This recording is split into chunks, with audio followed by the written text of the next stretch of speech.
Whoever it was that broke in has no respect for the deceased couple that lived here. I just think it's just wrong. I just think it was a horrible thought that somebody would even attempt to do that. A brazen and heartbreaking break-in. Someone pried off this plywood and got into the home of assassinated lawmaker Melissa Hortman and her husband. Police say they've collected all the evidence and the family doesn't think anything was taken. But as Esme Murphy reports, it is just adding insult to injury to neighbors there in Brooklyn Park. Well, I'm here at the backside of the Hortman's home, and you can see behind me the place where the break-in occurred. It was that lower window that is open. You can see glass on the sides. You can also see that plywood is actually lying down on the ground.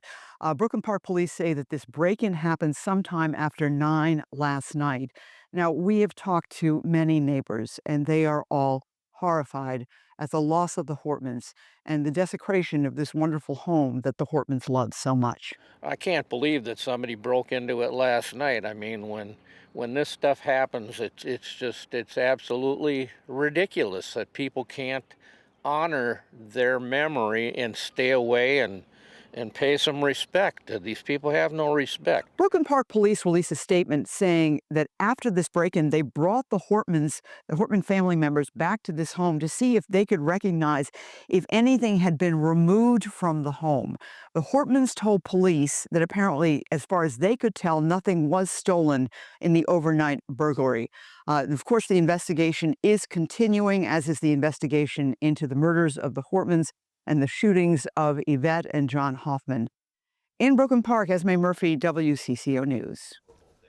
The Hortman's home wasn't the only one targeted early Saturday morning. The accused assassin also shot Senator John Hoffman in Champlin and stopped near Senator Ann Rest's home in New Hope. Today we learned another DFLer in Maple Grove was in his crosshairs.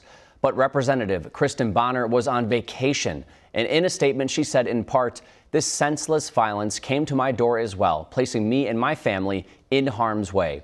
I do not know why this man was filled with such hatred. Divine intervention led my family to change our plans, keeping us safe." We're also learning new details about the accused assassin, including that he worked at 2 funeral homes in the metro and gave a fiery evangelical sermon to a congregation in Africa. What he said in that sermon that's raising some eyebrows, coming up all new at 4:30. But now we want to focus on the victims. And as a memorial grows at the Capitol, Democrats there are grappling with the grief after losing their longtime leader. Our Caroline Cummings has been talking to many of them since this tragedy. And Caroline, some of them are finally ready to publicly share their memories. Yeah, that's right, Aaron. You can imagine how hard this has been for them, losing not only their leader, but their friend. And in the immediate aftermath of these shootings, they were also fearing for their own safety. Of course, we know the accused killer, Vance Boelter, is said to have had a list with Democrats' names on them.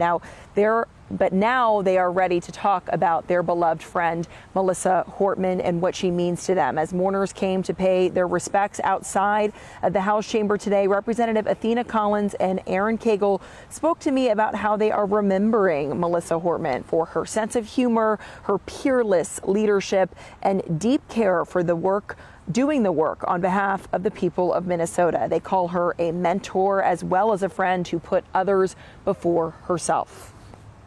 But I think that is real leadership. It's doing what is right for the team and not right for yourself and your own ego and your own glory. And that is something I think every single political leader in the state of Minnesota and the country could learn from. You can hear in Representative Holland's voice there the absolute heartbreak she feels. And I can tell you that is what all Democrats are feeling here at the Capitol. It is felt in every corner of the building. And coming up tonight at 5, find out how they are finding comfort amid their grief. We are all thinking about the Hortmans' family, friends, and colleagues here at the Capitol. Aaron. Learning more about her with each of those recollections. Thank you so much, Caroline. Melissa and Mark Hortman were married for over 30 years. Derek James joins us now from the newsroom with more on who Mark Hortman was and how he is being remembered. Derek. That's right, Jeff. Mark loved a lot of people and a lot of things. Mark loved being Melissa Hortman's husband, Colin and Sophie's dad, and spending time with their dog Gilbert. Mark also enjoyed being active. His friend telling me today that his greatest passion was probably mountain biking. He also enjoyed woodworking, cooking, and hiking and snowshoeing with Melissa, and he played competitive pool. On Monday nights, he was co-captain of a team in a regular league at CR's Sports Bar in Coon Rapids. The pool hall was packed for the Monday Night League as they played for the first time without him and honored his life with a few words and a moment of silence. When I was talking to the people here on the microphone, I said, stop and think if that was your family. It got eerily quiet in here. You could hear a pin drop, and there was tears. He was just a good father and husband, and to be, for him and his wife to have this happen, it just leaves people speechless. In Mark's memory, the Monday Night League raised over $3,000 for the Hortman's children. Many of his teammates and fellow pool players will be attending tonight's candlelight vigil at the state capitol. Hear how Melissa Hortman's parents describe their whirlwind romance and lasting love. That's coming up, all new at 6. So nice of them to share those moments and raise that money. Thank you, Derek. Yep. A candlelight vigil will be held at the state capitol tonight, as Derek mentioned, in honor of the Hortmans. That's scheduled to begin at 8 and go through 9:30. You're asked to bring your own candles. The governor is also planning to be there. Who was the man behind the mask? Investigators are still combing for clues in Vance Boelter's past. Here's what we know. He was appointed to the governor's Workforce Development Board under multiple regimes. First in 2016 under Mark Dayton, then Tim Walz, both Democrats. But does that imply they knew Boelter? In some cases, perhaps yes, but in a lot of cases, the governor would not know this person. And Boelter's roommate described his political leanings like this. Well, everyone's calling him a Democrat. He's not a Democrat. He would be offended if people called him a Democrat. You listen to InfoWars, but he's a Trump supporter. Voted for Trump. You like Trump. I like Trump. Our team uncovered this video of him talking about his life while taking classes in mortuary science at Des Moines Area Community College. It is believed to be from 2023 to 2024. He describes having a wife and 5 kids. He also recently worked at 2 funeral homes in the Twin Cities, Metro First Call in Savage and Wolf Funeral Home in St. Paul. But his work experience also took him to another continent. Fun fact about myself, I've been in the food industry about 30 years, and that led to an opportunity.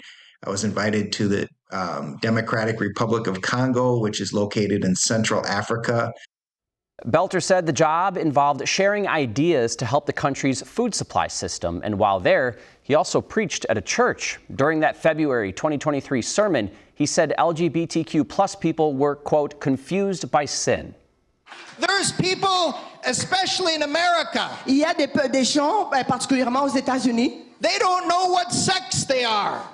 They don't know how their sexual orientation. They're confused. Ils ne savent pas ce qu'ils sont exactement. Ils ont une confusion. The enemy has gotten so far into their mind and their soul. Et l'ennemi est entré dans le fond de leur pensée et de leur âme. But this word, mais cette parole, cuts deeper. Before his stint in Africa from 2014 to 2016, a company spokesman says Boelter was a general manager of a convenience foods company called Green Corps in Minnesota. And in December 2016, Cottage Grove police posted a photo thanking Boelter for donating donuts to the department. The post stated he was a general manager for Supermom's Kitchen. Investigators are still trying to figure out what drove him from that to this. And one of the biggest unanswered questions, why did he have these No Kings protest pamphlets in his car? While all the names on the hit list were Democrats or abortion providers, they say they haven't found a manifesto or motive. It is no exaggeration to say that his crimes are the stuff of nightmares. Boelter stalked his victims like prey. He went to their homes, held them out as a police officer, and shot them in cold blood.